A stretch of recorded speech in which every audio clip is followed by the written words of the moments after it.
ذہن کے اندر ایک سوال آتا ہے کہ جب ہر جانور کو ذبح کیا جاتا ہے تو مچھلی کو ذبح کیوں نہیں کیا جاتا؟ مچھلی کو بغیر ذبح کے کیوں کھایا جاتا ہے؟ بعض لوگ کہتے ہیں کہ اس کو تکبیر پہلے ہی پڑھی ہوئی ہے، اس میں حکمت اور راز کیا ہے؟ اس میں راز یہ ہے کہ جانور کو جو ذبح کیا جاتا ہے اس میں وجہ یہ ہے کہ جو دم مسفوح ہے اس کا اخراج ضروری ہوتا ہے۔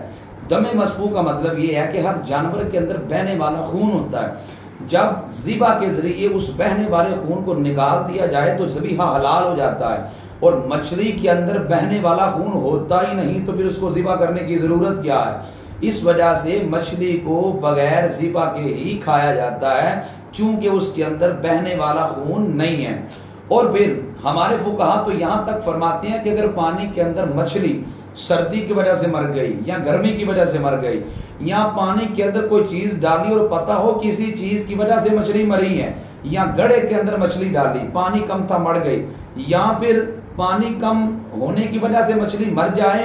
یا گڑھے کے اندر اتنی مچھلیاں ڈال دی کہ جگہ کم پڑ گئی، تو جگہ کے کم پڑ جانے کی وجہ سے مچھلی کچھ مر گئی، ان تمام صورتوں کے اندر مچھلی مر بھی جائے تو پھر بھی حلال ہے۔ تو اس وجہ سے اس میں راز یہ ہے، چونکہ اس میں بہنے والا خون نہیں ہے، اس وجہ سے اس کو تکبیر کی حاجت ہی نہیں ہے۔